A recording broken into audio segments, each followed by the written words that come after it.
আল্লাহ সুবহানাহু ওয়া তাআলা এই সারা পৃথিবীতে যা কিছু বানিয়েছেন, প্রতিটা জিনিস বানানোর পিছনে একটা মহা উদ্দেশ্য রয়েছে, আছে না নেই? আছে। আপনাকে আমি একটা জিনিস বোঝানোর জন্য বলছি। আচ্ছা, পৃথিবীতে মানুষ ছাড়া যত প্রাণী রয়েছে, সমস্ত প্রাণীকে এবং সমস্ত কিছুকে মানুষের উপকারের জন্য বানানো হয়েছে না ক্ষতির জন্য? হ্যাঁ, উপকারের জন্য, তাই তো? আচ্ছা আচ্ছা, বলুন তো, শূকরের মাংস এটা জায়েজ না নাজায়েজ? নাজায়েজ। কুরআন কি বলছে? ইন্নামা হাররামা আলাইকুমুল মাইতাতা ওয়াদ-দামা ওয়া লাহমাল খিনজির। এখানে আল্লাহ অনেক কথা বলেছেন, তার মধ্যে একটা বলেছেন লাহমাল খিনজির, অর্থাৎ শূকরের মাংসকে তোমাদের জন্য নিষিদ্ধ করে দেওয়া হলো। এক নাম্বার দুই, দেখুন আমি কিন্তু সুর করে করে বক্তব্য রাখা আস্তে আস্তে করে ছেড়ে দিচ্ছি। আমি একটা একটা করেই বলছি, যদি আপনার ভালো মনে হয় আপনি শুনতে থাকুন। নাম্বার দুই, একটা গরু এখান দিয়ে হেঁটে হেঁটে গেল, ভালো করে বুঝবেন, একটা গরু এই জায়গাটায় হেঁটে চলে গেল। আচ্ছা বলুন তো, আপনি যদি তার 5 মিনিট পরে ওই জায়গাটায় নামাজ পড়ার মনস্থির করেন, তাহলে নামাজ বৈধ না অবৈধ? বৈধ। ইয়েস, ঠিক বলেছেন। আচ্ছা, একটা শূকর এখান দিয়ে চলে গেল, আচ্ছা বলুন তো, ওই জায়গাটা যদি 2-4 মিনিট পরে আপনি নামাজ আদায় করবেন ভাবছেন, পড়া যাবে? যাবে না। তার মানে পৃথিবীর সব থেকে নিকৃষ্ট এবং জঘন্য প্রাণী, তার নাম শূকর। আল্লাহর ভাষাতেও শূকর, দুনিয়াবি ভাষার দিক দিয়ে যদি আপনি দেখতে চান, সেটা হচ্ছে এই যে সারা পৃথিবীর দেখবেন প্রতিটা প্রাণী পরিষ্কার পরিচ্ছন্নতাকে খুব বেশি পছন্দ করে। ওই জন্য দেখবেন মুরগি যখন ধুলোতে শুয়ে থাকে উঠে গাটাকে ঝেড়ে নেয়। শালিক পাখিকে দেখতে পাবেন মাঠে গিয়ে পুকুরে গোসল করে, বক গোসল করে, কাক ও দেখবেন গোসল করে, ছাগল আপনি লক্ষ্য রাখবেন আপনার বাড়ির ছাগলটা সবসময়তে দেখবেন কাঠের উপরে উঁচু জায়গাতে শুতে, বেড়াতে, দৌড়াতে পছন্দ করে। লক্ষ্য রাখবেন এটা। এক কথাতে পৃথিবীর প্রতিটা প্রাণী পরিষ্কার পরিচ্ছন্নতা খুবই পছন্দ করে। একটা মাত্র জঘন্য প্রাণী আছে, যে প্রাণীটির নাম হচ্ছে শূকর। একে যত পরিষ্কার জায়গাতেই রাখে, নিজে পায়খানা করে নিজে গায়ে মেখে নেবে। আর এরা এত জঘন্য একটা প্রাণী যে একটা শূকর পায়খানা করলে পৃথিবীর কোনো প্রাণী নেই যে তার বিপরীত লিঙ্গ পায়খানা করলে সেটা খায়। কাক কাকের পায়খানা খায় না, গরু গোবর খায়, খায় না, কুকুর আর একটা কুকুরের পায়খানা খায়, খায় না। পৃথিবীতে একটা নিকৃষ্ট প্রাণী রয়েছে, তার নাম শূকর। এ পায়খানা করলেই আর একটা শূকর গিয়ে চ্যাট করে চেটে মেরে দেয়। এটা আপনি দেখতে পাবেন। আল্লাহ যদি সবকিছুই আমাদের জন্য কল্যাণের জন্য পাঠালেন, আচ্ছা বলুন তো, তাহলে একে কেন পাঠানোর প্রয়োজন ছিল? এটা একটা কথা জাগে মনে। এ হারাম, এর চামড়া হারাম, এর রক্ত হারাম, এ যে জায়গা দিয়ে চলাফেরা করে জায়গাটা নামাজ পড়ার অযোগ্য, এ সব থেকে ঘৃণিত প্রাণী। তাহলে একে আমাদের কি উপকার আছে? এতে এর কোনো উপকার আছে? নাই। কুকুর একটা প্রাণী, এটা আল্লাহ নবী সাল্লাল্লাহু আলাইহি ওয়াসাল্লাম বলেছেন যে কেউ যদি বাড়িতে শখ করে কুকুর যদি পালে অর্থাৎ পোষে, প্রত্যেক দিন তার আমলনামা থেকে 2 কেরাত অর্থাৎ 2টি উহুদ পাহাড়ের সমান নেকি মাইনাস করে দেওয়া হবে প্রত্যেক দিন। অনেকজন আছেন বাড়িতে কুকুর পালেন, কোনো প্রয়োজন নেই, তারপরেও বাড়িতে কুকুর রেখে দিয়েছেন। অনেক লোক আছে, কাল সকালে ঝাঁটা মেরে ওকে বিদায় করুন। হ্যাঁ, প্রশিক্ষণ প্রাপ্ত কুকুর ইসলামে পোষা জায়েজ আছে। অপ্রশিক্ষণ প্রাপ্ত কুকুর নয়। তাহলে কুকুর, আমাদের নবী মুহাম্মদ সাল্লাল্লাহু আলাইহি ওয়াসাল্লাম তিনি বলেছেন যে কোনো পান পাত্রে অর্থাৎ থালাতে, হাঁড়িতে, বাসনে কোনো জায়গায় যদি একটা কুকুর যদি একবার যদি জিভ দিয়ে চেটে দেয়, একবার পানি দিয়ে ধৌত করবে, দুইবার ধৌত করবে, তিনবার করবে, চারবার করবে, পাঁচবার করবে, ছয়বার করবে, 7 বারের মাথাতে হলেও তাকে ভালো করে মাটি দিয়ে ঘষে মেজে নিতে হবে। কারণ চিকিৎসা বিজ্ঞানীরা এটা প্রমাণ করছে যে কুকুরের লালাতে এত জার্ম, এত জীবাণু রয়েছে, মানব দেহের ভিতরে যদি প্রবেশ করে যায় তাহলে খুব অতি সত্বর সে জলতঙ্ক রোগে আক্রান্ত হবে। তার মানে কুকুর একটা মারাত্মক প্রাণী। আচ্ছা বলুন, এবার আপনাকে জিজ্ঞেস করছি, আচ্ছা বলুন তো এই দুটো প্রাণী আমাদের জন্য কি জন্য বানানো হলো? দুটি সবই তো খারাপ, তাই না? এ মানুষের উপকার করে কি? অবশ্যই করে। আচ্ছা বলুন যে সারা পৃথিবীতে আপনাদের গ্রামটার নাম কি? রসুলপুর। আচ্ছা রসুলপুর এলাকায় সবাই যদি নবগ্রাম থানার স্কুল মাস্টার, কেউ দুবাইয়ে থাকে, কেউ আফ্রিকায় থাকে, কেউ লন্ডনে থাকে, কেউ আপনার ফ্রান্সে, কেউ জার্মান, কেউ মালয়েশিয়া, কোটি কোটি কোটি কোটি কোটি কোটি টাকার লোক নবগ্রাম থানার প্রত্যেকটা মানুষ। আচ্ছা বলুন তো সবাই যদি ধনী হয়ে যায় তাহলে এই এলাকায় গন্ধতে টেকা যাবে? যাবে? কিসের গন্ধ? পায়খানার গন্ধ। পায়খানার। স্কুল মাস্টার তো নিজের পায়খানার চেম্বার পরিষ্কার করতে পারবে? পারবে? পারবে না। তা সবাই যদি চাকরি বাকরি পায় তাহলে পায়খানার চেম্বারগুলো পরিষ্কার করবে কে? তার মানে সমাজে মেথরেরও প্রয়োজন আছে, আছে না নেই? তা আল্লাহ সুবহানাহু ওয়া তাআলা কুকুরকে দিয়ে মেথরের ডিপার্টমেন্টটা দিয়েছে। আমার বান্দারা মজা করে গরুর গোস্ত খাবে, জলসাতে ফেলবে, ওটা যদি থাকে গন্ধ হবে, জীবাণু তৈরি হবে, মানুষ মারা যাবে, রোগে আক্রান্ত হবে, তুই গিয়ে চং করে খেয়ে নিবি ওটা। তার মানে মেথরের ডিপার্টমেন্ট পালন করছে কে? কুকুর। তার মানে বোঝা গেল যে পৃথিবীতে অপদার্থ কেউ নয়, কেউ না। শুকর, তার ভিতর অনেক কল্যাণ আছে, এটা বলতে গেলে অনেক টাইম লাগবে, আমি ওদিকে যাচ্ছি না, অন্য আলোচনাতে শুনে নেবেন। আমি শুকরের অনেক উপকারের দিক বলে দিয়েছি। এবার আপনাকে যেটা বলতে চাচ্ছিলাম সেটা হচ্ছে এই যে সারা পৃথিবীতে আল্লাহ সুবহানাহু ওয়া তাআলা যা কিছু বানিয়েছেন উদ্দেশ্য ছাড়া কি বানাননি।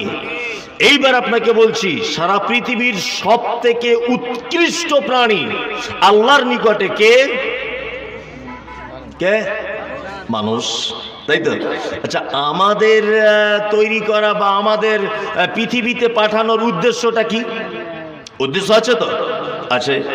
উদ্দেশ্য সম্পর্কে আল্লাহ তাআলা বলছেন যে আমা খলাকতুল জিন্না ওয়াল ইনসা ইল্লা লিয়াবুদুন, আমি মানুষ এবং জিনকে পৃথিবীতে এই কারণে পাঠালাম, এই জন্য তাদেরকে আমি তৈরি করলাম যে তারা শুধুমাত্র আমার ইবাদত করবে। শুধুমাত্র কি করবে? ইবাদত। এবার আপনাকে বলছি ইবাদত বলতে আপনি কি বোঝেন? ইবাদত বলতে আপনি বোঝেন নামাজ পড়া, হজ করা, যাকাত দেওয়া, কলেমা পড়া, এইগুলোই মনে হয় ইবাদত, তাই তো?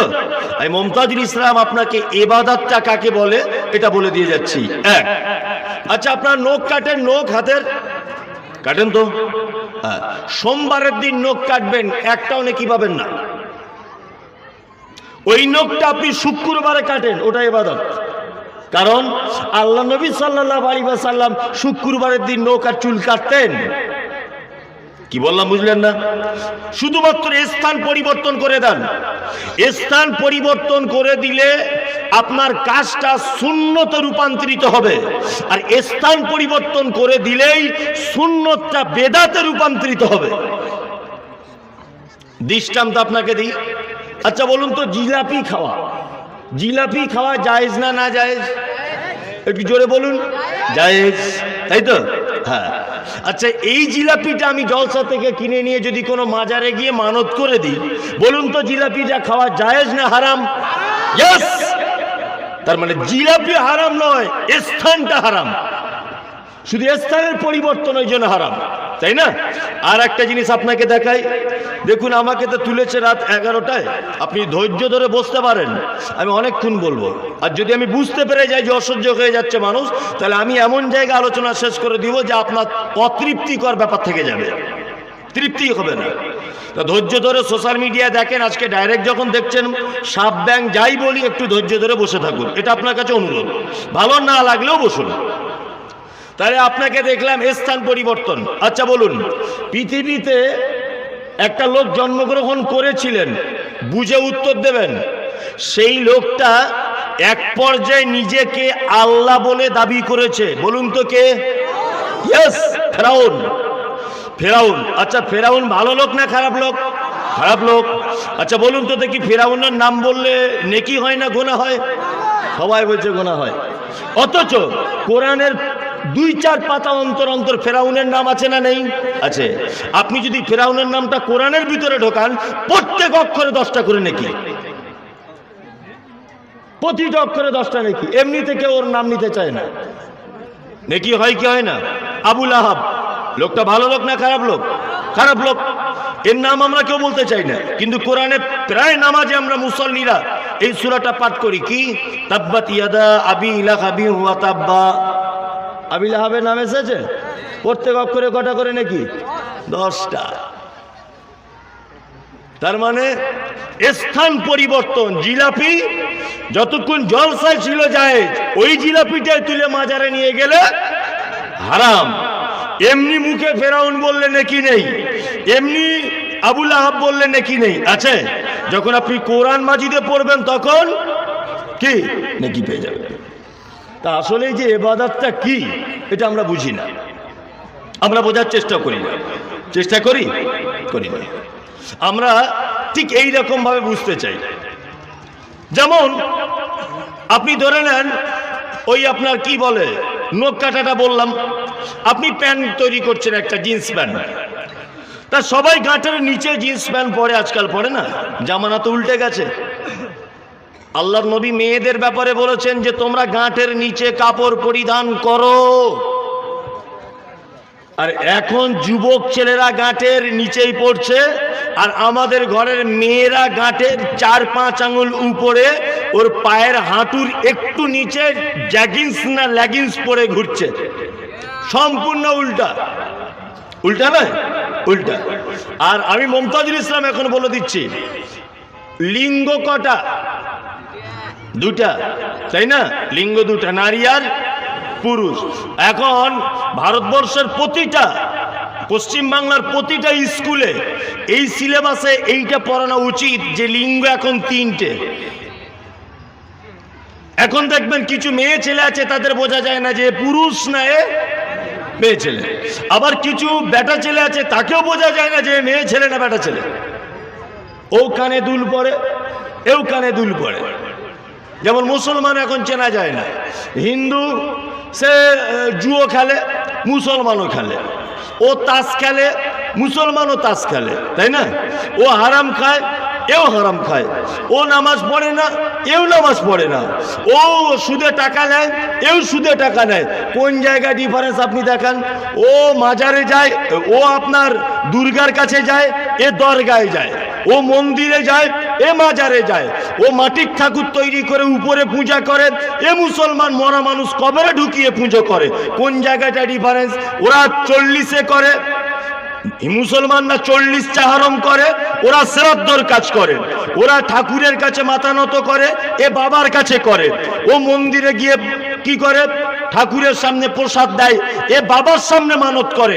কোন জায়গাটা ডিফারেন্স আপনি বলুন? চেনা মুশকিল আছে না নেই? আছে, মুশকিল। এখন এদের চিনতে গেলে প্যান্ট খুলে দেখতে হবে কে মুসলমান। হাসছেন কেন আপনি? আপনাকে কয়েকটা কথা বলছি, খুব ভালো করে শুনুন। এগুলো ঠান্ডা মাথায় ভাবুন যে এইটুকু ছেলে বলে যাচ্ছে কি। আমার মায়ের হিসাব অনুযায়ী আমার 32 ইয়ার্স, আমার বয়স 32 বছর। এটা আমার মায়ের একদম জন্ম তারিখ, আমার মায়ের। তা আমি এইটুকু বয়সে যা অভিজ্ঞতা অর্জন করেছি, আপনাকে একটা কথা বলি। আচ্ছা বলুন তো, ইসলামের সবথেকে কড়া ফরজ তার নাম কি? নামাজ। আল্লাহ নবী সাল্লাল্লাহু আলাইহি ওয়াসাল্লাম বলেছেন, যে ব্যক্তি সালাত আদায় করে না ও মুসলিম থাকতে পারে না। তাই তো? তারপরের উত্তম ফরজ কোনটা? ধরে নেন যাকাত, বোঝানোর জন্য। তারপরের ফরজ কোনটা? ধরে নেন হজ। তারপরের ফরজ কোনটা? ধরে নেন রমজানের সিয়াম পালন করা, তাই তো? তাহলে আমরা যে লোকটা নামাজ পড়ে না ওকে মুসলমান বলি, যে লোকটা রোজা রাখে না ওকে মুসলমান বলি, যে লোকটা পিতামাতার সঙ্গে অসৎ ব্যবহার করে, আমরা সব কিছু ওকে কিন্তু মুসলমান বলি, বলি কি বলি না? অথচ আল্লাহর নবী বলেছেন যে নামাজ পড়ে না ও মুসলমান থাকে না। তার মানে নামাজের নাম মুসলমান নয়, তাই তো? হজ করার নাম মুসলমান নয়, জাকাত দেওয়ার নাম মুসলমান নয়। মুসলমান কিসের নাম? বলছে তোর মুসলমানই হয়েছে, মানে চামড়া কাটার নাম মুসলমান। মানে মুসলমানি মানে আমি মুসলমান, মানে ও এতটুকু জানে নামাজ ছেড়ে দিলে ও মুসলমান থাকে না, এটাই অভিযোগ নেই। ও ভেবেছে যে চামড়াটা কাটলেই মনে হয় মুসলমান হয়ে যায়, ওই জন্য চামড়া কাটার নামও দিয়েছে সমাজের মানুষ মুসলমানি। মানে এইটাই মুসলমান হতে গেলে শর্ত। নামাজ না পড়লে অসুবিধা নেই, রোজা না করলে অসুবিধা নেই, তাই তো? যাই হোক, ইবাদত বলতে আমরা এটা বুঝবো, ঘুম থেকে উঠে ঘুমোতে যাবার আগ পর্যন্ত এই টোটাল সারা দিনের কর্মসূচিটা আল্লাহ এবং তার রাসূলের পদ্ধতিতে যদি হয় অবশ্যই ওটা ইবাদত। দর্জির কাছে গেলেন, আমি কথা বলিনি, যা প্যান কাটতে, তা দর্জিকে বললেন গাঁটের একটু উপরে কাটো তো ভাই, উপরে কাটো। তা দর্জি বলছে 2023 সালে গাঁটের উপরে কাপড় পরবে? বোকা ছেলে, এরকম কাপড় কেউ পরে?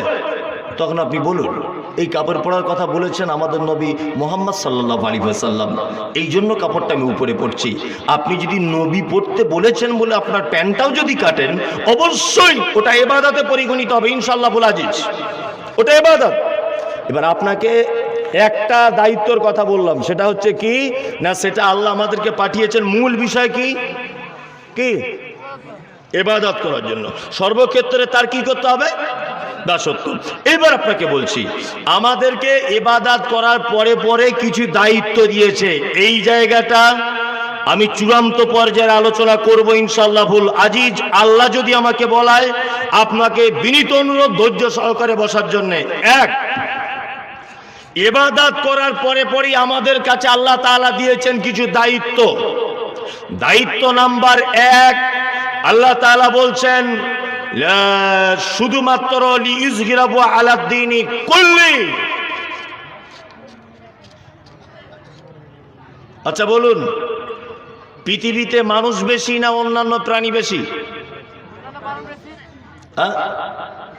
বলছে মানুষ, বলছে মানুষ বেশি।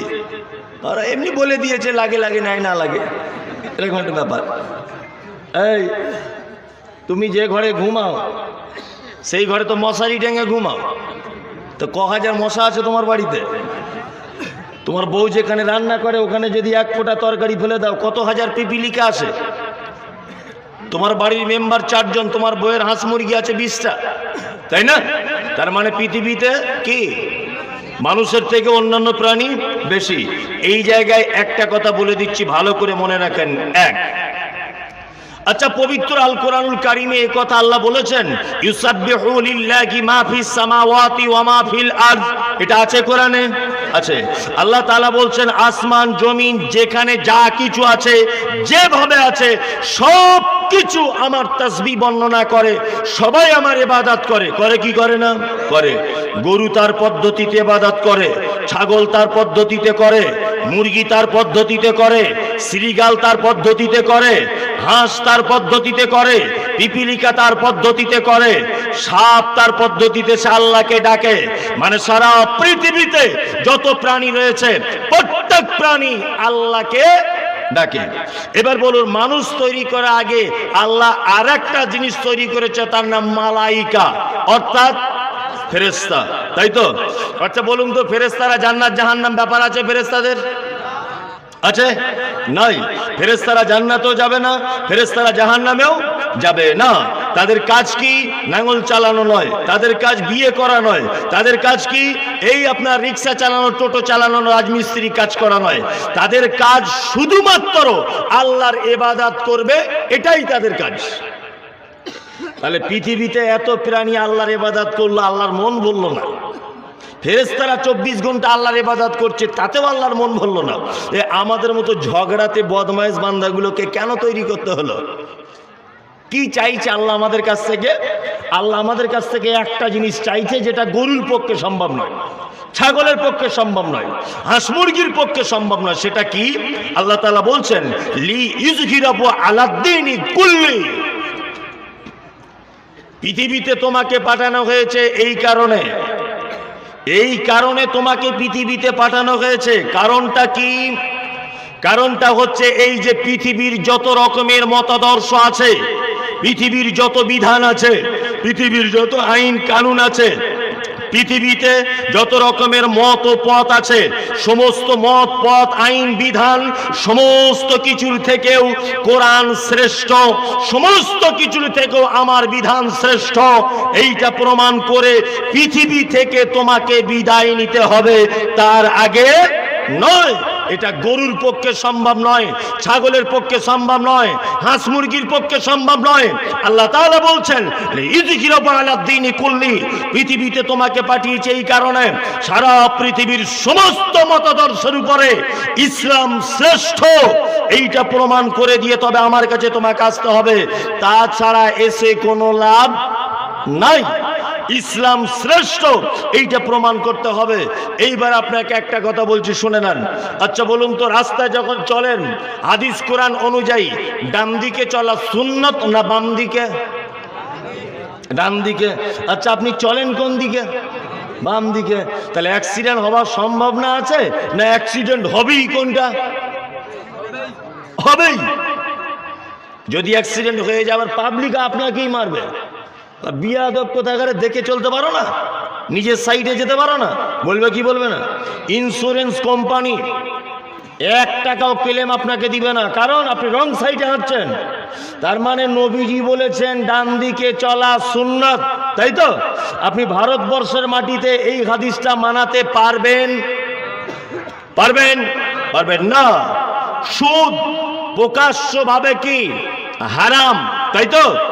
সরকার নিয়ম করে দিয়েছে, কি নিয়ম? যে জিরো ব্যালেন্সেরও তোমাকে একটা অ্যাকাউন্ট খুলতে হবে। জিরো ব্যালেন্স কারুর হয় না, ব্যালেন্স হয়তো জিরো করে বইটা কেটেছে, কিন্তু 2-5 হাজার টাকা রিক্সাওয়ালারও জমা আছে, থাকে কি থাকে না? আজকে 2 বছর রিক্সাওয়ালার 5,000 টাকা জমা আছে। 5,000 টাকায় ব্যাংক 2 টাকা সুদ দিলেও দিয়েছে কি দেয়নি? দিয়েছে।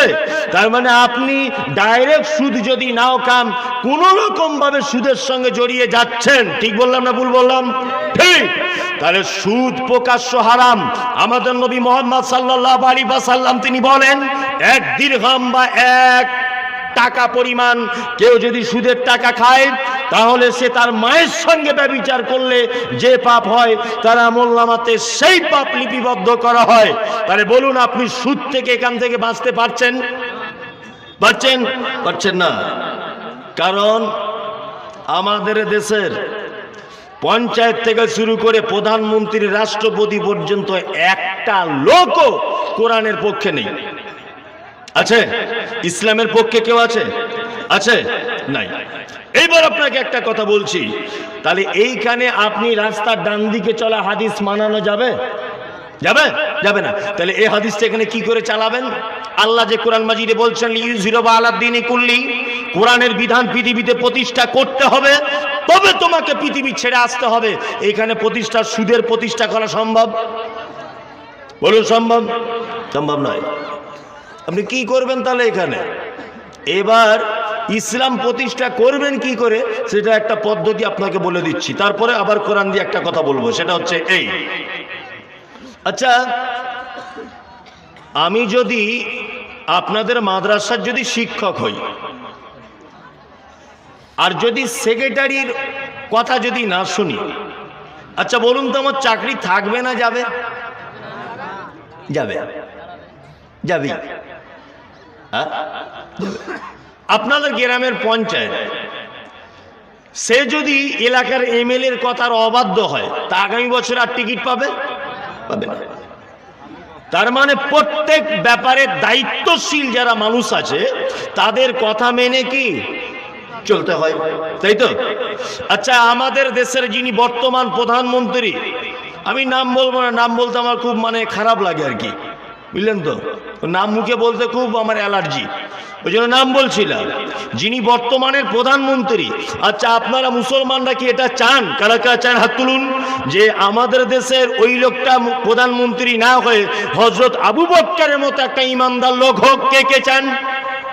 সবাই চান? বাহ, মাশাআল্লাহ।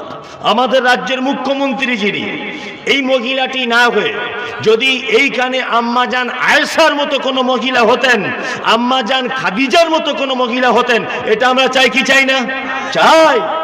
বা আপনারা তো ভালো বোঝেন, বুদ্ধি তো আপনার খুব চাঙ্গা, ভালোই বুঝতে পারছেন।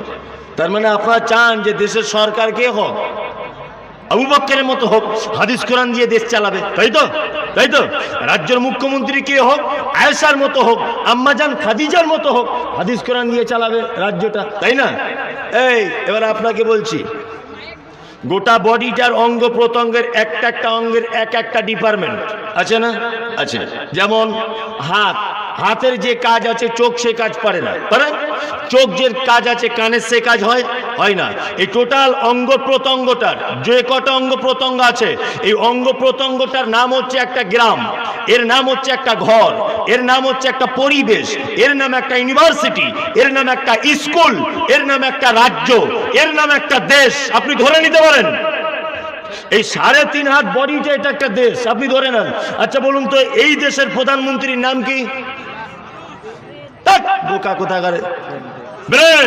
ইয়েস, এই দেশটার প্রধানমন্ত্রীর নাম কি? ব্রেন। তাহলে এবার আপনারা আবার উত্তর দেন, বলুন সুদের টাকা জায়েজ না না জায়েজ? না জায়েজ। আমি কাল সকালবেলা আপনার থেকে সুদে টাকা নিয়েছিলাম, কাল সুদের লভ্যাংশটা আপনাকে আমি দিতে যাচ্ছি। ভাই তুমি যে সুদের টাকাটা পাবে নাও, আপনার হাতটা বাড়ালেন, আপনার ব্রেন বারবার বলছে খুব সাবধান। মমতাজুল ইসলাম কালকে বলে গেছে সুদ হারাম, ইসমাইল মাদানি বলেছে সুদ হারাম, তো চাম তুলে দিব হাত, হাত সুদের টাকা গ্রহণ করবি না। আচ্ছা বলুন তো দেখি, এক সপ্তাহ, আজকে কি বার? মঙ্গলবার। গত মঙ্গলবার থেকে আজকে মঙ্গলবার পর্যন্ত একটা লোক বলুন তো যে আমার অঙ্গ প্রত্যঙ্গটাকে আমি সহিহ হাদিস এবং কোরআনের আলোকে পরিচালনা করেছি? একটা লোক বলুন। কেউ বলতে পারবেন? আছেন কেউ বাপের বেটা যে আমার ব্রেন আমার হাতকে যা বলেছে আমার হাত তাই শুনেছে? আমার ব্রেন বলেছে উলঙ্গ নারীকে দেখা যাবে না, চোখকে মানা করেছে, আমার চোখ আমার ব্রেনের কথা শুনে উলঙ্গ নারী দেখা থেকে নিজেকে বাঁচিয়েছে। আমার ব্রেন বলেছে গাল দেওয়া যাবে না, এক সপ্তাহ আপনি গালাগালি করেননি। আমার ব্রেন বলেছে কোনো ভাইকে অন্যায়ভাবে মানা যাবে না, এক সপ্তাহ আপনি আপনার হাতকে রুখে দিয়েছেন।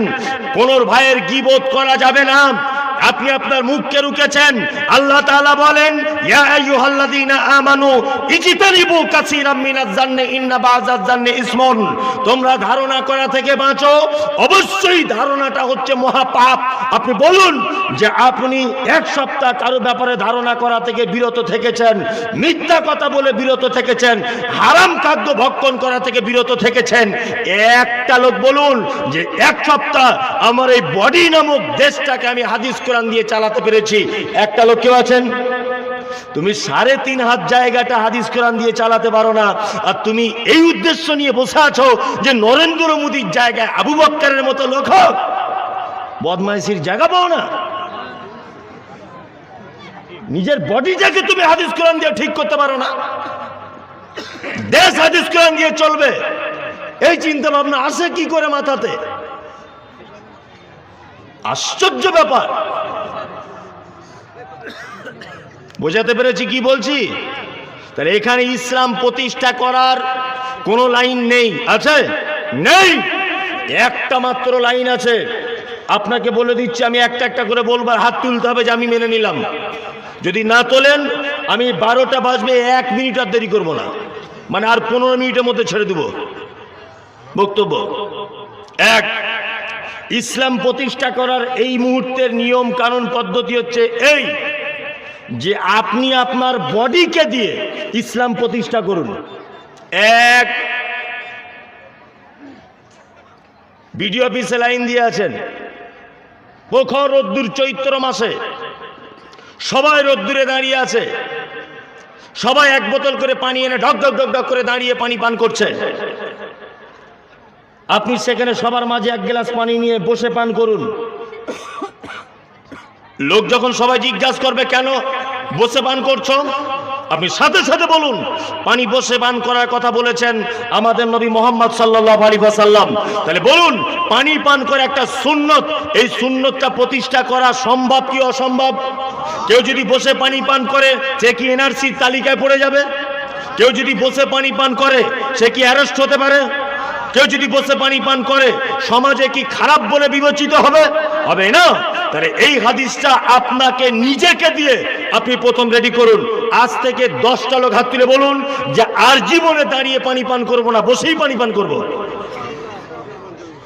একটা হাদিস মানা প্রতিষ্ঠা করা কি গেল। 2, এই এখানে এরকম লোক আছেন ওই যে বিড়ি টিড়ি টানছেন, আচ্ছা হারাম করে আছে এখানে?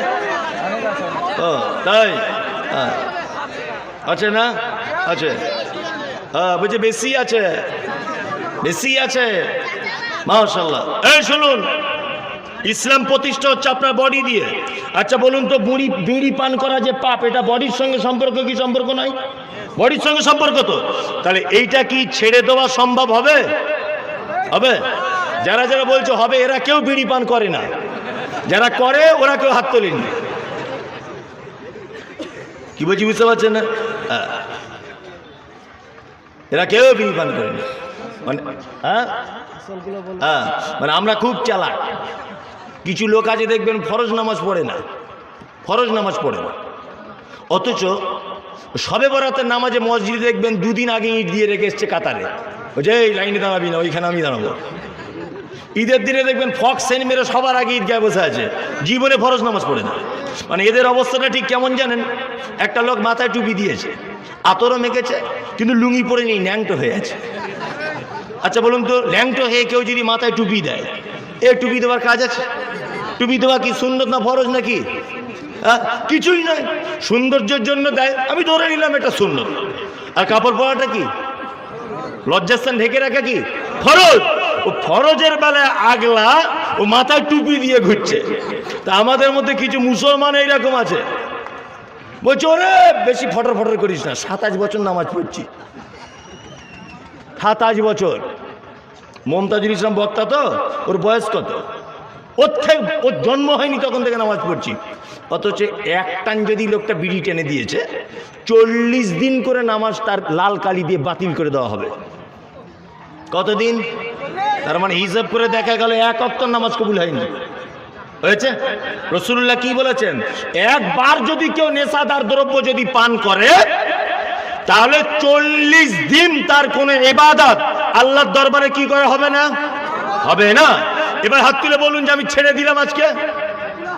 দাঁড়ান, যারা বিড়ি টানেন না তারা কেন হাত তুলছেন? হাসছেন কেন আপনি?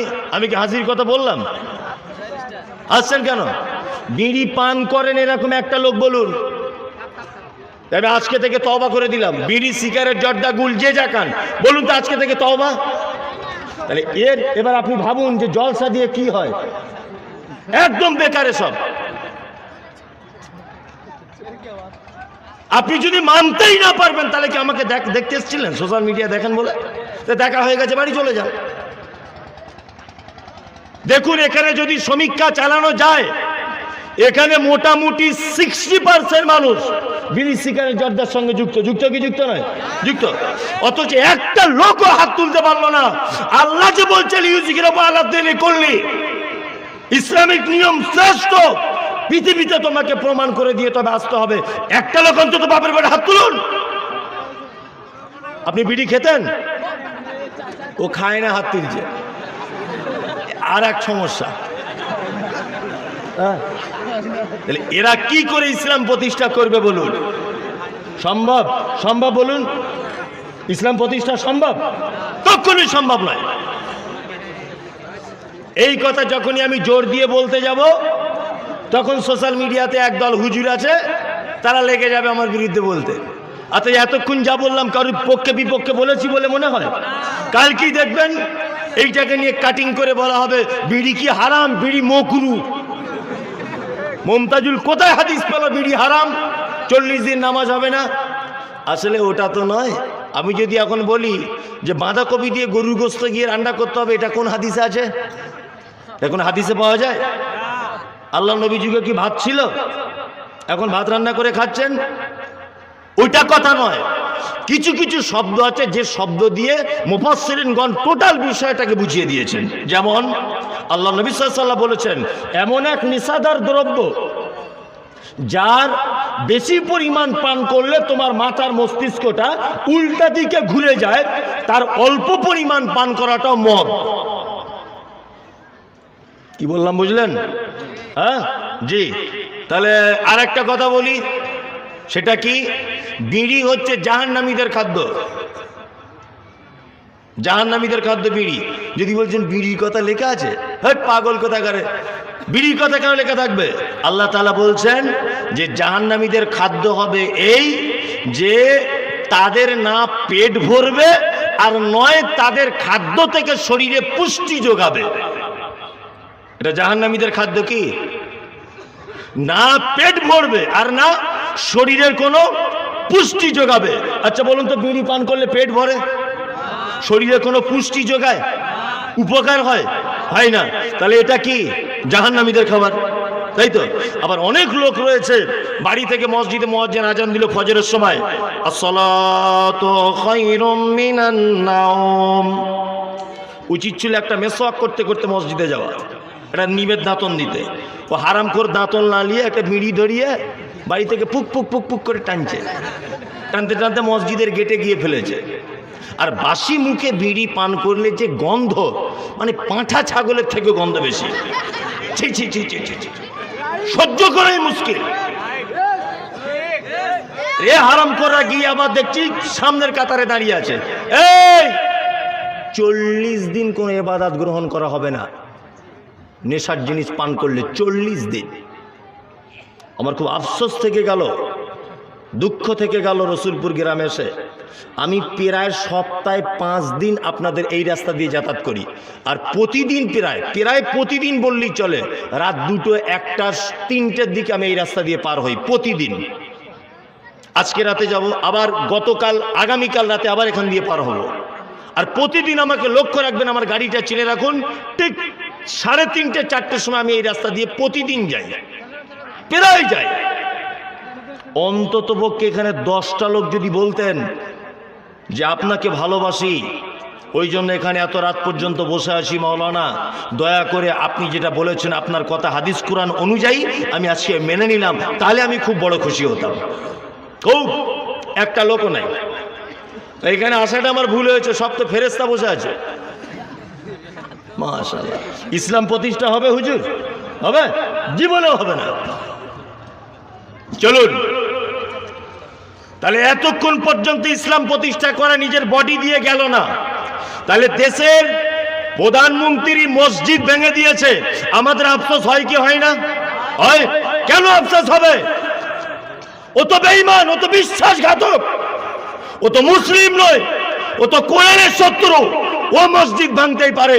তুমি যে মুসলমান জন্ম থেকে এখনো পর্যন্ত মসজিদে নামাজ পড়তে যাও না, ও মসজিদ ভাঙবে, তাই কি হয়েছে?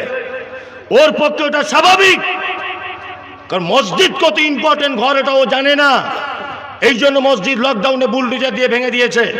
আর তুমি মুসলমান, তুমি তো জানো যে 10 বছর বয়স থেকে তোমার উপরে নামাজ ফরজ করা হয়েছে, তুমি এখনো পর্যন্ত দাঁড়িয়ে পেচ্ছাপ করো, এখনো তুমি মসজিদের দিকে যাও না। তোমার আর ওর ভিতরে ডিফারেন্স কি হলো? ও মসজিদকে বুলডোজার দিয়ে ভেঙেছো, তুমি মসজিদকে ফাঁকা করে মসজিদ বিলীন করে দিয়েছো। সিনেমা হলে হাউসফুল, ক্রিকেট খেলা দেখতে যাবে হাউসফুল, ফুটবল খেলা দেখতে যাবে হাউসফুল, বাসে উঠবেন সিট নাই, ট্রেনে উঠবেন সিট নাই, প্লেনে উঠবেন সিট নাই, জলসা তলে আসবেন সিট নাই, স্টেজে বসবেন সিট নাই, আল্লাহর ঘর মসজিদ ফাঁকা, সব জায়গায় হাউসফুল চলছে। আল্লাহর ঘর ফজরের সময় 3 জন, তাই না? 3 জন ফজরের সময় আল্লাহর ঘরে। আল্লাহু আকবার। আল্লাহ এই জাতি কি করে পরিবর্তন পাবে? এই জাতির পরিবর্তন হবার কোনো রাস্তা নেই। চলুন, আল্লাহ সুবহানাহু ওয়া তাআলা পৃথিবীতে আমাদেরকে আর একটা কাজের জন্য পাঠিয়েছেন। সেই কাজটা বলার জন্য সূরা মুলকের আমি আপনাদের সামনে 2টা আয়াত বলেছি। 2টা আয়াতের একটু ব্যাখ্যা করে দিয়েই আমি আপনাদের কাছ থেকে চলে যাব। এক, আল্লাহ তাআলা বলেন, আচ্ছা এখানে আমার কিছু বিতর্কমূলক কথা নয়, কোরআনেরই কথা বলবো, দলিল দিয়ে বলবো। আপনার পক্ষে যদি চলে যায় অসুবিধা নেই তো? নেই তো? নেই তো? নেই। আল্লাহ তাআলা বলছেন তাবারাকাল্লাযী বিয়াদিহিল মুলক। 3 নম্বরে আল্লাহ আমাদেরকে পৃথিবীতে কেন পাঠিয়েছেন এটা বলছি। এক, আল্লাহ তাআলা বলেন তাবারাকাল্লাযী বিয়াদিহিল মুলক ওয়া হুয়া আলা কুল্লি শাইইন কদির। বরকতপূর্ণ ওই আল্লাহর হাত। আরবিতে ইয়াদুল মানে কি? হাত, তাই তো? আল্লাহ বলছেন তাবারাকাল্লাযী বিয়াদিহিল মুলক। সারা পৃথিবীর যত রকমের ক্ষমতা, যত রকমের বাদশাহী কার হাতে? আল্লাহ, আল্লাহ, আল্লাহ। তার মানে এই জায়গাটা একটা দলিল পাওয়া গেল যে আল্লাহর হাত আছে। 2, আল্লাহ তাআলা বলছেন সামিউম বাসীর, আমি দেখতেও পাই, আমি শুনতেও পাই। 3, আল্লাহ তাআলা পবিত্র আল কোরআনের সূরা কাফের ভিতরে বলেন ইয়াওমা নাকুলু লিজাহান্নাম হালিম তালাত ওয়া তাকুলু হালিম মাজিদ। জাহান্নামকে জিজ্ঞাসা করা হবে, জাহান্নাম তোমার কি আরো কিছু লাগবে? তোমার কি পেট পরিপূর্ণ? তখন জাহান্নাম বলবে আল্লাহ যদি কিছু থাকে, তখন আল্লাহ তাআলা বলবেন নিজের পা দিয়ে দিই। জাহান্নাম তখন বলবেন কদ, যথেষ্ট হয়ে গেছে, আর লাগবে না। তার মানে আল্লাহর পা আছে, এটাও প্রমাণ হলো, তাই তো? নাম্বার 4, আল্লাহ তাআলা সূরা রহমানে বলেন কুল্লু মান আলাইহা ফান ওয়া ইয়াবকা ওয়াজহু রাব্বিকা যুল জালালি ওয়াল ইকরাম। সারা পৃথিবীতে টাকাওয়ালা, ধনী মানুষ, কোটিপতি, রাজপ্রাসাদে বসবাস করে, সমস্ত কিছু ধ্বংস হয়ে যাবে। যাবে কি যাবে না? যাবে। সমস্ত কিছু ধ্বংস। আল্লাহ তাআলা পবিত্র আল কোরআনে বলেন ইজা যুলজিলাতিল আরদু জিলজালাহা। নিশ্চয়ই সারা পৃথিবীর সমস্ত সম্পদ একদিন প্রকম্পিত হয়ে থাপ্পড় করে কাঁপতে কাঁপতে নিঃস্ব হয়ে যাবে। তার একটা জ্বলন্ত প্রমাণ গত 2 দিন আগে তুরস্কের মাটিতে একটা ভূমিকম্প দেখা দিয়েছে, দেখেছেন? 40 সেকেন্ড ভূমিকম্প হয়েছে। 40 সেকেন্ড তুরস্কের মাটিতে। কি অবস্থা! অজস্র মানুষ তাদের মাথা আটকে গেছে পিলিয়ারের তলাতে, কারোর পা আটকে গেছে, কারোর হাত ভেঙে গেছে, কেউ মারা গেছে। কোটি কোটি টাকার সম্পদ নষ্ট হয়ে গেল, হসপিটাল শেষ হয়ে গেল, পেট্রোল পাম্প শেষ হয়ে গেল, ইউনিভার্সিটিগুলো ভেঙে পড়ে গেল। 40 সেকেন্ডে যদি এই ব্যবধানে যদি এত ক্ষতি হয়, 40 সেকেন্ডের তুরস্কের মাটিতে যদি এত লীলাখিলা দেখা যায়, তাহলে বলুন আল্লাহ তাআলা বলছেন ইজা যুলজিলাতিল আরদু জিলজালাহা। যেদিন অবশ্যই ভূকম্পিত হবে সারা পৃথিবী, জিলজাল ভূমিকম্প শুরু হয়ে যাবে, সেই দিন কত কঠিন হবে। আল্লাহ তাআলা বলেন ওয়ালিমান খাফা মাকামা রাব্বিহি। আল্লাহ তাআলা বলছেন কুল্লু মান আলাইহা ফান। পৃথিবীর নির্দিষ্ট একটা টাইমে প্রতিটা সম্পদ ধ্বংস হয়ে যাবে। আল্লাহ বলছেন ওয়ায়াবকা, শুধুমাত্র বাকি থাকবে ওয়াজহু রাব্বিকা যুল জালালি ওয়াল ইকরাম। ওয়াজহুন মানে চেহারা। আল্লাহ বলছেন ওয়ায়াবকা ওয়াজহু রাব্বিকা যুল জালালি ওয়াল ইকরাম। শুধুমাত্র বাকি থেকে যাবে আমার চেহারাটা, বাকি সব কিছু ধ্বংস হয়ে যাবে। তার মানে আল্লাহর চেহারা আছে, এটাও প্রমাণ হলো। কিন্তু বর্তমানে কিছু জিলাপি হুজুর বলছে আল্লাহর আকার নাই, বলছে না? ও যে কোন চোখ দিয়ে দেখে আল্লাহ ছাড়া আর কেউ জানে না, বলছে না? বলছে আল্লাহর আকার না, অথচ আল্লাহ নিজের আকারের কথা নিজে বলছেন। তবে হ্যাঁ, যদি বলেন আল্লাহ হাতটা কেমন, পাটা কেমন, এ ব্যাপারে কিছু বলা যাবে না, যেমন তেমন। আল্লাহর হাত যেমন হওয়া প্রয়োজন তেমন, চোখটা যেমন হওয়া প্রয়োজন তেমন। ওহু আলা কুল্লি শাইইন কাদির। সমস্ত কিছু ক্ষমতার মালিক কে? আল্লাহ। আপনাদের এদিকে আমফান ঝড় হয়েছিল? হয়নি। যত ঝড় হয় 3টে জেলাতে বেশি হয়, মনে রাখবেন। 4টে জেলার, 4-5টা জেলায়, হাওড়া, হুগলি, হাওড়া তো অতটা হয় না, হুগলি, কলকাতা, উত্তর আর দক্ষিণ 24 পরগনায় যত আল্লাহ ঝড় দিয়ে আপনার বেশি মানুষকে বিপদে ফেলবে, এই ঝড়গুলো দেখবেন বেশিরভাগ এই 3টে জেলার উপর দিয়ে চলে যায়। কারণ আছে, এই 2টো জেলা পার করার পরেই সুন্দরবন পড়ে যায়। ওই জন্য ঝড়টা গিয়ে ডাইরেক্ট সুন্দরবনের ভিতরে ঢুকে যায়, ওখানে মানুষ বসবাস করে না। আল্লাহ মানুষকে বাঁচাবার জন্য এই ব্যবস্থাটা করেছেন। যাই হোক, আমফান ঝড়ে আমি নিজে চোখে দেখেছি। একটা আম গাছ এরকম একা ধরা যাবে না, এরকম বড় বড় আম গাছগুলি উত্তর 24 পরগনার বসিরহাট আমাদের বারাসাত এলাকাতে এইখান থেকে ওই দিকে গিয়ে ছুঁড়ে ফেলে দিয়েছে, গোড়া উপড়িয়ে, নিজে চোখে দেখা। সেদিন 27 রমজান, আমার আজও মনে আছে। আমার বাড়িতে একটা মুদিখানার দোকান, দোকানটার ভিতরে বসে আছি চুপচাপ আমি, আর দেখছি দোকানের মানে আপনার কি বলবো, লোহার পাইপ দিয়ে টিনগুলো সাঁটা আছে, জি, ব্রেক দিয়ে দোমড়ানো আছে। টিন লোহার পাইপ তুলে নিয়ে পুকুরে গিয়ে ফেলে দিল, নিজের চোখে দেখা এটা। এই ঝড় যখন হবে, আবহাওয়া দপ্তর 2 দিন আগে থেকে অ্যানাউন্স করছিল না? আপনাদের দিকে করেছিল, আমাদের দিকে করেছিল। মা বোনেরা, বাপ ভাইরা, মনোযোগ সহকারে শুনুন। অমুক গ্রাম পঞ্চায়েত থেকে ঘোষণা করা হচ্ছে, আগামী বুধবার আমফান নামক একটা ঝড় বঙ্গোপসাগর থেকে উঠেছে। উত্তর দক্ষিণ 24 পরগনার সমস্ত মানুষদেরকে সতর্ক করা হচ্ছে, আপনারা গৃহপালিত পশুগুলো গলা থেকে দড়ি খুলে দেবেন। আর টালির ঘর যাদের, অবশ্যই ঘর থেকে বার হয়ে থাকবেন। গাছের যাদের বাড়িতে বড় বড় নারকেলের গাছ আছে, আগে থেকে কেটে পরিষ্কার করে রাখুন, পাশের বাড়ির লোকের বিপদ হতে পারে। আর বেশি টেনশন করবেন না, ঘাবড়ানোর কিছু নেই। আমাদের রাজ্য সরকার 80,000 পুলিশ ফোর্স মোতায়েন করেছে, মোকাবেলা করবে। মনে মনে বলছি, ওরে গরু কি আর গাছে ধরে? হ্যাঁ, কত বড় গরু, 150-200 কিলোমিটার গতিতে ঝড় আসবে, আর বলছে পুলিশ মোতায়েন করেছে, মোকাবেলা করবে। পুলিশই কোথায় থাকবে, তার 10 পয়সাও দাম নাই। ওর কোনো ঠিক আছে? ও ঝড় আটকাতে পারবে? সমস্ত ক্ষমতার মালিক কে? আল্লাহ, আল্লাহ, আল্লাহ। আল্লাহ তাআলা তারপরে বলেন, আল্লাযী খালাকাল মাউতা ওয়াল হায়াতা, আমি মত এবং হায়াত তৈরি করেছি এই কারণে, লিয়াবলুয়াকুম আইয়ুকুম আহসানু আমালা। এইটা বলার জন্য এতক্ষণ ঘুর দিয়ে দিয়ে এই জায়গাটা এলাম। আল্লাহ তাআলা বলছেন কি, লিয়াবলুয়াকুম আইয়ুকুম আহসানু আমালা। তোমাদেরকে পৃথিবীতে পাঠানোর আর একটা উদ্দেশ্য হলো আমার এই, যে তোমাদের মধ্যে উত্তম ভালো কাজ কে করবে, উত্তম আমল কে করবে, এইটা জিজ্ঞাসা করার জন্য পৃথিবীতে তোমাদেরকে পাঠিয়েছি। এই জায়গাটা আমার কথা সোশ্যাল মিডিয়াতে বিতর্কিত, আর আমি হয়ে গেলাম খারাপ লোক। তা কথাগুলো আপনাদেরকে বলি দিয়ে যাই তাহলে। জি, আচ্ছা বলুন তো, আল্লাহ এখানে বেশি আমলের কথা বললেন না আল্লাহ বললেন উত্তম আমলের কথা? কোনটা উত্তম? তার মানে বেশি আমলের দাম নাই। উত্তম আমল যদি ছোট হয়, সেটার দাম কে বেশি, তাই না? একটা কথা এবার বলছি, শুনে রেখে দেন। সোনার আংটি, সোনার আংটি যদি আপনার আঙুলেই না ঢোকে, আচ্ছা বলুন তো আংটির কোনো দাম আছে? দাম নাই। দাম আছে, কিন্তু পড়ার যে দাম, স্বর্ণকারের কাছে বিক্রি করলে দাম আছে, কিন্তু আপনি পরে যে স্বাদ পাবেন বা ওটা যে জন্য কিনেছেন, সেই দামটা আছে? নাই।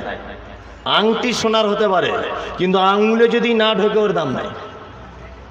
জি, তা ইবাদত নামাজ হতে পারে, নামাজ হতে পারে, কিন্তু ওই নামাজটা যদি আল্লাহ রসুলের দীর্ঘ 23 বছরের জীবনীতে যদি না ঢুকে থাকে, ও নামাজ বেকার। কি বলছি বুঝতে পারছেন না? ওই নামাজ কি বেকার। হ্যাঁ, হুজুর সব কিছু নিয়েছে, হুজুর একটা জিনিস বাদ দিয়েছে। আল্লাহ নবী সাল্লাল্লাহু আলাইহি ওয়াসাল্লাম বলেছেন, কি বলেছেন? লা সালাতা লিমান লাম ইয়াকরা বিফাতিহাতিল কিতাব। কোন সালাত হয় না, কোন নামাজ হয় না সূরা ফাতিহা ছাড়া, তাই তো?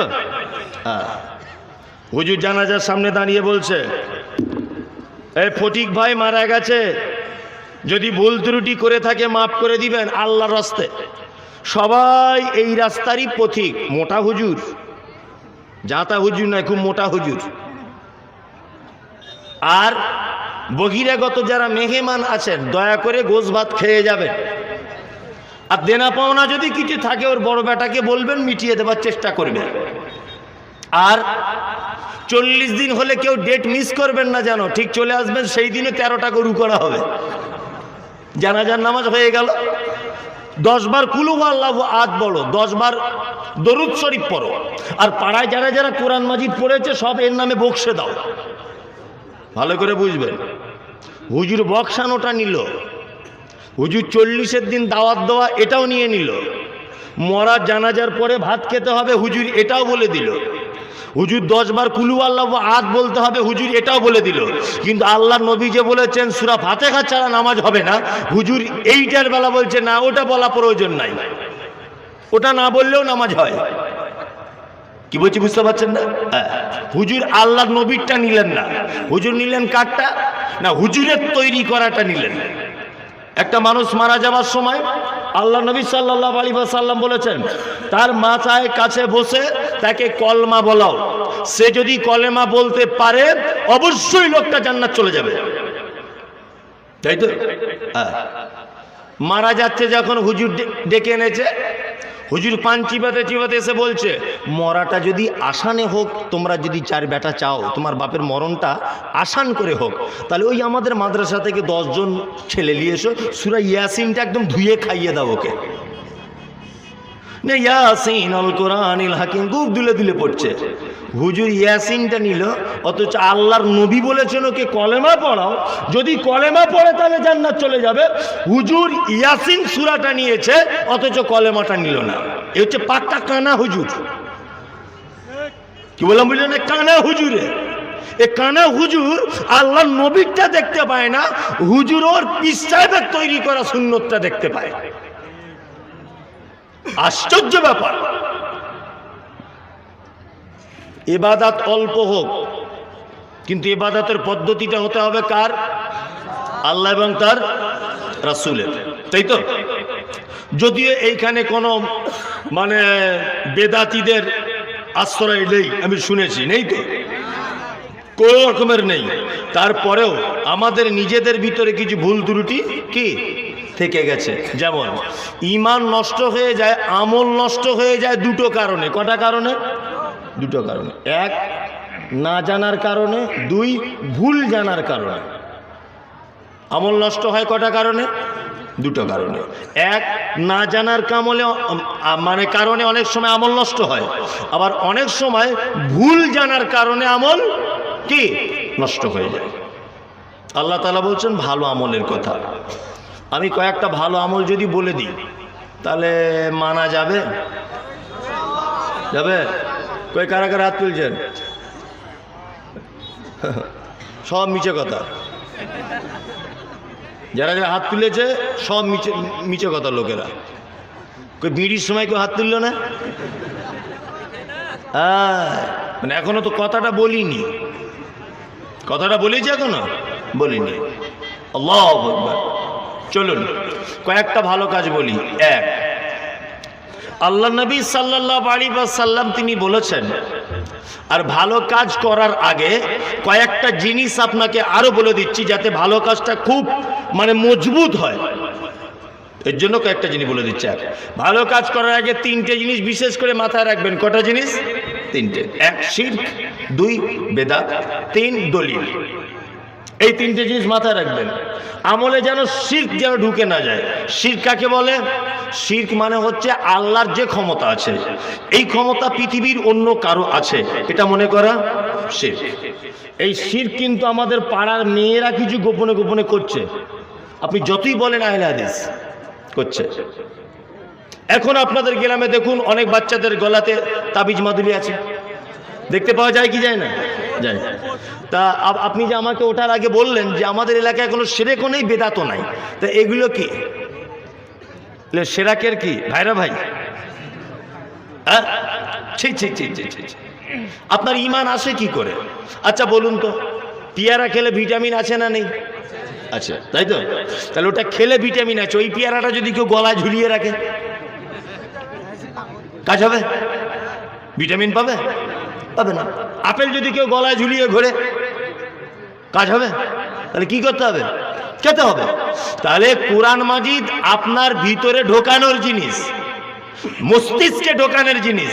এটা ওই লটোপটো হটো করে গলায় বেঁধে দেওয়ার জিনিস নয়। অনেক শিরক আছে আমাদের মাঝে, ছোটখাটো অনেক শিরক আছে। আপনারা ধরিয়ে দিই, যতই বলেন আহলে হাদিস, শিরক আছে, আছে না? আছে। এই দেখুন, বাচ্চা যখন ছোটবেলাতে হয় তখন দেখবেন তার মায়ের এরকম করে একটা টিপ মেরে দেয় কালো করে। আপনার দিদিকে মারে, ওটা ছোট শিরক। টিপটা মারে কেন?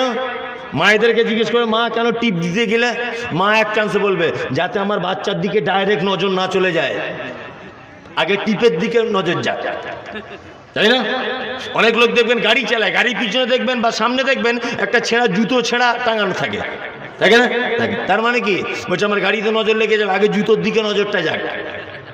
তো তোমার ব্যাটার দিকে ডাইরেক্ট যদি নজর চলেই যায়, ক্ষতি কি? টিপ ও তো কালি দিয়ে তৈরি, ও তোমার ভালো মন্দ কি করতে পারে? কিছু করতে পারে? কিচ্ছু করতে পারে না। এটাই শিরক। ইমাম সাহেবকে 200 টাকা দিয়ে বলছে, আমার ছেলেটা কেউ কান চেটে তাবিজ করে দেন না, আমি দোকান করেছি নতুন। তো হ্যাঁ ভালো, তো তাবিজ করে দেন না। ওই দোকানে তাবিজ করলে কি হবে? বলছে বেচাকেনা বেড়ে যাবে। না, ইমাম সাহেব দেখছে একটা ফাউদান পেয়েছি, 200 টাকা ঝেড়ে দিয়েছে, হিজিবিজি করে লিখে দিয়ে দিয়েছে। দোকানদার বলছে, হ্যাঁ গো ভাই, কি কাজ হবে ইমাম সাহেব? বলছে, উরি বাবা, এটা তুমি টাঙাবে, যত কাস্টমার সব তোমার দোকানে আসবে, আর কেউ ধার বাকি চাইবে না, সব ক্যাশের কাস্টমার। এ বগল বাজাতে বাজাতে ঘরে যাচ্ছে, খুব বেচাকেনা বেশি হবে। আমি বলছি, ইমাম সাহেবের তাবিজের যদি এত পাওয়ার হয়, ওর যদি বেচাকেনা বাড়ে, তা তোর বেতন 3700 টাকা, তুই মসজিদের মোতোয়াল্লিকে একটু তাবিজ করে তোর বেতনটা 3000 থেকে 10,000 কর। সেক্রেটারিকে তাবিজ করে নিজের বেতনটা একটু বাড়া। আশ্চর্য ব্যাপার, ইমাম সাহেব নিজের বেতন বাড়াতে পারে না, অন্যজনের দোকানে বেচাকেনা বাড়ায়। আশ্চর্য ব্যাপার, সব শিরক। আমাদের মেয়েরা, বাড়ির মেয়েরা, এগুলো একটু সতর্ক করবেন।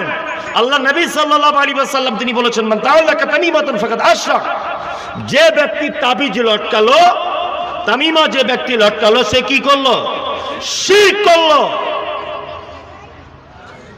এই দেখুন, একটা আপনাকে কথা বলি, আল্লাহর নবীর কাছে 10 জন দল, একটা লোক আল্লাহর নবীর কাছে এসেছে। দলে আছে কতজন? 10 জন। 9 জনা আল্লাহর নবীর কাছে বায়াত গ্রহণ করলেন। বিশ্ব নবী 9 জনার সঙ্গে হাতে হাত দিয়ে সালাম দিলেন, একজনের সঙ্গে সালাম দিলেন না। ওই 9 জন জিজ্ঞাসা করে বলছেন, ও আল্লাহর নবী গো, আমরা 9 জন আপনার হাতে হাত দিয়ে সালাম করলাম, একজন কেন বাদ চলে গেল?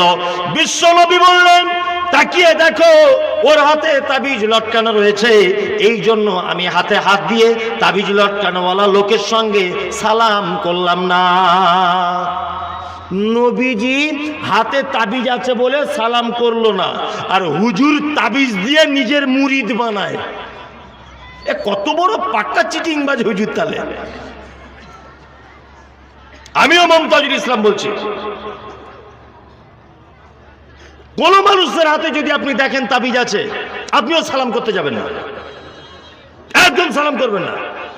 ওকে এক কাজ করবেন, তাবিজ কেটে দেওয়ার চেষ্টা করবেন, বোঝানোর চেষ্টা করবেন, তারপরেও যদি না বোঝে, ও সালাম করার প্রয়োজন নেই। আল্লাহু আকবার।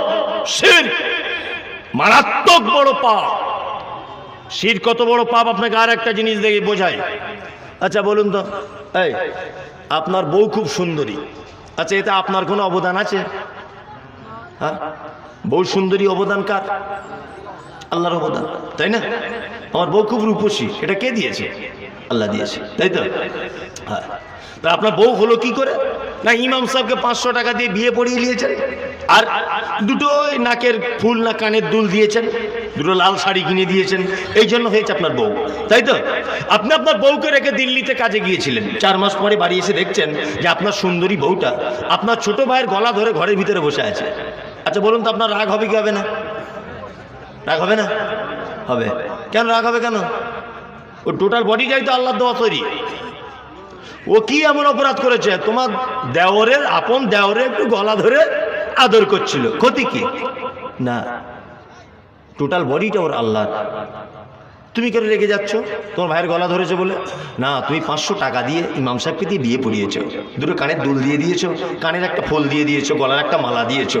এই সামান্য দুটো গলার মালা দিয়ে যদি তোমার এত অধিকার, তোমার বউ যদি কারোর সঙ্গে হেসে কথা বললে তোমার যদি রাগ হয়, তোমার দেওরের গলা ধরলে যদি তোমার রাগ হয়, তা আপনার অক্সিজেন কে দেয়? আল্লাহ। আপনি খানেওয়ালা কে? আল্লাহ। আপনি চোখে দেখেন, এর জ্যোতি কে দেয়? আল্লাহ। তা টোটাল বডিটা আপনার কার দান? আল্লাহ দান। তাহলে আপনি যদি দুটো গলার মালা দিয়ে অন্য কারোর দিকে তাকালে যদি এত রাগ হয়, তা যে বানালো সে স্রষ্টা ছাড়া আপনি যদি কারো কাছে কোনো বিষয় জানতে চান বা পেতে চান, আল্লাহ রাগ করে কি করে না? করে। সামান্য বউ যদি অন্য জনের কাছে গলা ধরতে গেলে এত রাগ হয়, তা যে বানিয়েছে তাকে বাদ দিয়ে যদি আপনি অন্য কাউকে ধরতে যান, আল্লাহ রাগ করে কি করে না? করে। এরই নাম শিরক। দুই, আরেকটা নাম হচ্ছে বেদাত। ইবাদত ভালো কাজ করার আগে জেনে রাখতে হবে কি? বেদাত। বেদাত মানে নব আবিষ্কৃত এমন আমল যেটা আল্লাহর নবী করেননি, সাহাবায়ে কেরামগণ করেননি, আল্লাহ রসুল করতে অনুমোদনও দেননি। এহেন কাজ যদি কেউ নেকির আশায় করে, তার নাম কি? বেদাত। অবশ্যই বেদাত। আচ্ছা বলুন তো, সারা পৃথিবীর সব থেকে বড় পাপের নাম কি? শিরক, তাই তো? সব থেকে বড় পাপ শিরক। আচ্ছা বলুন, শিরক করলে শয়তান খুশি হয়? হয় না। না না, শিরক করলে শয়তান খুশি হয় না। কাউকে গাল দিলে শয়তান খুশি হয়? হয় না। সুদের টাকা খেলে শয়তান খুশি হয়? হয় না। সব থেকে কি করলে বলুন তো শয়তান খুশি হয়? বেদাত করলে। কারণ শয়তান জানে ওর কালকে সুদ খেয়েছে, পরশুদিন ক্ষমা চেয়ে নেবে, ক্ষমা হয়ে যাবে। ও শিরক করেছে না জেনে, ও ক্ষমা চাইলে ক্ষমা হয়ে যাবে। কিন্তু হুজুর যে বেদাত করছে, বেদাত তো বড় মিষ্টি জিনিস। ও জীবনে তওবা চাইবে? আল্লাহর কাছে ক্ষমা চাইবে? ক্ষমা চাইবে না। ওই জন্য শয়তান ভাবে যে একে দিয়ে যদি বেদাত একবার করিয়ে দেওয়া যায়, খুব মজা। সাংঘাতিক ব্যাপার। বেদাত কেমন আপনাকে একটা গল্প দিয়ে বলছি। একটা লোক চশমার দোকানে গেছে, বুঝলেন? বলছি, এটা অনেক জায়গায় বলি, আজকেও আপনাদের বলছি ডাইরেক্ট। তা চশমার দোকানে গেছে, চশমার দোকানে গিয়ে চোখ টোক দেখিয়ে ডাক্তার চশমা লিখে দিয়েছে। লোকটা প্রেসক্রিপশনটা নিয়ে ফার্মেসি এসেছে। ফার্মেসিওয়ালা বলছে, ভাই এ তো 50 পাওয়ারের চশমা। তো রুগী বলছে, দাম কত? তখন ফার্মেসিওয়ালা বলছে 50 টাকা। রুগী তখন বলছে একটু থেমে, যে 100 পাওয়ারের দাম কত? বলছে 100 পাওয়ারের দামও 50 টাকা। বলছে 150 পাওয়ার? বলছে ওইটার দামও 50। রুগী তখন দেখছে 50 পাওয়ারের দাম 50, 100 পাওয়ারের দাম 50, 150 পাওয়ারের দামও 50। তাহলে 150 পাওয়ারের লোয়াই ভালো। 150 পাওয়ারের চশমা কিনেছে। নে বাজারে আস্তে আস্তে দেখছে পুঁটি মাছগুলো কাতলা মাছের মতো বড়, বুঝলেন না? কাতলা মাছের মতো। ও কাতলা মাছ ভেবে মোটামুটি কিনে নিয়েছে। এখন বাড়িতে যখন মাছ, আরে ভাই পুঁটি মাছ কি দাকা দাকা করে কাটা যায়? যায় না। ভাজতে হয়, টক দিয়ে রান্না করতে হয়, তাই না? জি। এখন ওর স্ত্রী টক দিয়ে রান্না করেছে বা ভেজেছে। ও চশমা খুলে খেতে বসে ওর বউকে বলছে, এই হারামখোর, কাতলা মাছ আনলাম আর তুই পুঁটি মাছ দিচ্ছিস মানে? বড় মাছ কি তোর ভাইদের বাড়িতে পাঠিয়ে দিলি? বলছি না, আল্লাহর কসম, মরা নানির কসম করে বলছি না। ও তখন বলছে, মরা বাপের কসম করে বলছি আমি কাতলা মাছ এনেছি। খুব ঝামেলা। নে বউকে মেরেছে একটা হাইব্রিড ঘুষি, বুঝলেন? এক চর। বউ পো পো করে ঘুরছে। বউ মনে মনে ভাবছে 30 বছর সংসার করছে, জীবনে মারিনি, আজকে মারছে কেন? নিশ্চয় মালে গোলমাল। লোকটা প্রায় 4-5 দিনের বউকে মারছে, বুঝলেন? এখন মারতে মারতে মারতে মারতে লোকটারও মনটা খুব খারাপ, যে 30 বছর কোনো দিন মারিনি, আজকে এখানে বউটা আমার মার খাচ্ছে, নিশ্চয়ই আমার চশমার কোনো প্রবলেম। বলে ডাক্তারের কাছে গেছে, গিয়ে বলছে, ভাই দেখুন না আমার কি হচ্ছে, বউটা খুব মার খাচ্ছে, আপনার চশমা পরে যত সর্বনাশ হয়েছে ভাই। ডাক্তার বলছে, চশমা দেখি। ডাক্তার চশমাটা নিয়ে বলছে, ওরে বাবা, এই চশমা যদি আর 1 সপ্তাহ পরতেন বউ অটো তালাক হয়ে যেত, আর বউ টিকতো না। বলছে, কেন ভাই? বলছে, আমি লিখেছি 150 পাওয়ারের, না তো আমি লিখেছি 50 পাওয়ারের, তুমি 150 পাওয়ারের কিনলে কেন? বলছে, ভাই দাম একই, ওই জন্য। দাম একই। আচ্ছা বলুন, তোমার নামাজ পড়লে নেকি হয় না গোনা হয়? হ্যাঁ, গোনা হয়। 15 শাবানে, শবে বরাতে রাত্রি যদি 100 টাকার নামাজ পড়েন, গোনা হবে না নাকি হবে? হ্যাঁ, গোনা হবে। ওটা নামাজ পড়ার কারণে জাহান্নাম যেতে হবে। কি বললাম বুঝলেন না? শবে বরাতের রাত্রে হুজুর বলে দিয়েছে যে 100 টাকার নামাজ পড়তে হবে, প্রত্যেক রেখাতে 13 বছর করে জান্নাতে থাকবে। আরে বুড়ো মানুষ কাঁচা বেঁধে মসজিদে ঘুমের ঘরে এরকম করছে, তবুও দাঁড়িয়ে আছে। আল্লাহ কি বলছেন? আল্লাহ বলছে লা ইউকাল্লিফুল্লাহু নাফসান ইল্লা উসআহা। মানুষের দেখে সাপোর্ট করে না, মানুষের বডি সাপোর্ট করছে না, এতক্ষণ পর্যন্ত বান্দা তোমার ইবাদত করতে হবে না। এসার নামাজ পড়ে যদি ঘুম লেগে যায়, ঘুম পড়ে যাও, কোনো অসুবিধা নেই। এসার নামাজ পড়ে যদি তোমার ঘুম পেয়ে যায়, ঘুমিয়ে যাও।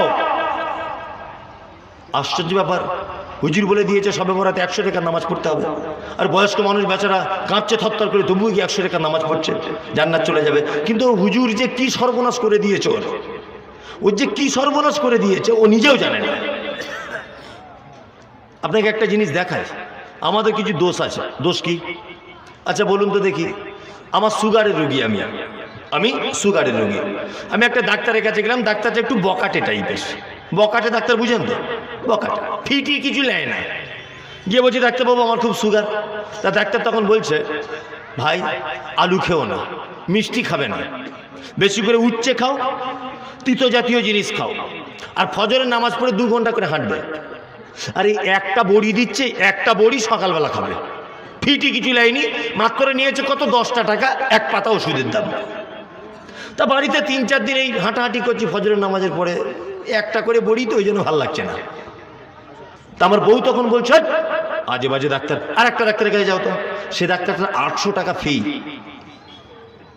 গেলাম, সঙ্গে সঙ্গে দেখে বলছে সাংঘাতিক ব্যাপার ভাই, মারাত্মক সুগার, এই কি করতে হবে? বলছে মিষ্টি খাও, আলু খাও, বেশি করে অসুবিধা নেই, সব কিছু জন্মের খাওয়া খাও, কিন্তু আমি যে ওষুধ দিচ্ছি ওষুধটা প্রত্যেক দিন খাবে। প্রতিদিন তোমার 280 টাকার ওষুধ খেতে হবে, আর মাসে 2 বার দেখাতে হবে। তার মানে ওষুধ কোম্পানির কাছ থেকে কিছু পার্সেন্টেজ পাবে, আর মাসে 2 বার আসলে ও পাবে কত? 1600 টাকা, তাই না? অথচ আলু, মিষ্টি, দই, পটল সব ওকে খেতে বললো। আচ্ছা বলুন তো, দুটো ডাক্তারদের মধ্যে সব থেকে ভালো ডাক্তার কে? যে 10 টাকা ডাক্তার। ও খরচাও কমিয়েছে, বরঞ্চ বেশি দিন বাঁচার জন্য একটা পদ্ধতি বলে দিয়েছে, তাই না? এবার বলুন আমরা ভালো মনে করি কোন ডাক্তারকে? সত্যি কথা বলুন। হ্যাঁ, যার 800 টাকা ফি, 280 টাকার ওষুধ লিখেছে, কি বললাম বুঝলেন না? আমরা এই ডাক্তারটাকে ভালো বলি। তা আমরা বলছি এসার নামাজ পড়ে বয়স্ক মানুষ ঘুমিয়ে যাও, আর বেশি বাড়াবাড়ি করো না। ও হুজুর আবার বলে দিচ্ছে না রাত্রের বেলা উঠে তোমাকে 100 টাকার নামাজ পড়তে হবে। এ কঠিন ব্যাপার না? আমরা বলছি তোমার আব্বা মারা গেছে, কোনো কাজ নেই, কোনো কাজ নেই, তোমার আব্বা মারা গেছে, কোনো কাজ নেই, শুধু তুমি দোয়া করো, আর এই হাফিজিয়া মাদ্রাসায় 10 বস্তা সিমেন্ট দান করে দাও, এটাই তোমার কাজ, আর কোনো কাজ নেই। আর ওই যে মোটা হুজুর এসে বলছে না 40-এর দিনে যদি খানা না করা যায় অসুবিধা আছে, কবরে আটকে যাবে। অন্তত একটা গরু না পারলেও 50 কেজি গোস্ত লাগবেই। কি বললাম বুঝলেন না? আর যারা যারা কবর খুঁড়েছিল সবাইকে একটা করে লুঙ্গি দাও, বুঝলেন না? আর বাড়ির আশেপাশে যারা আছে সবাইকে একটা করে বেনারসি না তাতে শাড়ি দাও। তোর বাপ না তো কবরে আটকা পড়ে যাবে? জীবনে নামাজ পড়েনি, জীবনে রোজা করেনি, সারা জীবন পরে 2 নম্বরই করে খেয়েছে, আর ওর নাকি 40 করে দিলে ও জান্নাত ঢুকে যাবে। ও মনে করছে জান্নাত মানে মামার বাড়ি। যে ও কানা হুজুর, কানা হুজুর এইটা বলে দিল। অথচ আমি মুমতাজুল ইসলাম বলছি তোমার আব্বা জান্নাতে যাবার একটা সহজ রাস্তা, সেটা হচ্ছে এই, তোমার আব্বা যদি কবরের মধ্যে ফেঁসে গিয়ে থাকে, তোমার আব্বার জন্য মাদ্রাসা দান করে দাও। একটাই মাত্র দরজা খোলা তোমার মৃত্যু বাপ এবং মায়ের জন্য, তোমার আত্মীয় স্বজনের জন্য, আর দ্বিতীয় আর একটা খোলা হচ্ছে তুমি তার জন্য নিজের সন্তান হিসেবে দোয়া করো। কি বললাম বুঝলেন না? আরো 2টো পদ্ধতি আছে সাদকা জারিয়ার, ওইদিকে আর যাচ্ছি না। তাহলে আমি জান্নাতে আপনার বাবাকে নিয়ে যাওয়া সহজ করে বলছি, বলছি কি বলছি না? আর হুজুর এসে বলে দিল 40-এর দিন 4টে গরু, আবার বছরূপী করতে হবে। বছরূপী বুঝেন তো? প্রত্যেক বছর কি বলে, বছর কি না কি বলে, বছর কি না কি বলতে হয়, মানে প্রত্যেক বছরে যে টাইমে মারা গেছে ওই টাইমে আর একবার ভোজ করতে হবে। কি আশ্চর্য ব্যাপার! তাহলে ওই হুজুর কঠিন করলো কি করলো না? এবার বলুন আমরা কোন হুজুরকে ভালো মনে করব? হ্যাঁ, সহজে জান্নাত জিতে চাইছে, আমরা ওকে পছন্দ করবো না, করবো? একদম করবো না। ওই যে কঠিন হুজুরকে পছন্দ করবো, মানে 10 টাকার ডাক্তার তো ওই জন্য ডাক্তার নয়, 800 টাকা ফিলিয়েছে ও বড় ডাক্তার। আল্লাহু আকবার। এগুলো আমাদের কি আকীদা, বিশ্বাস।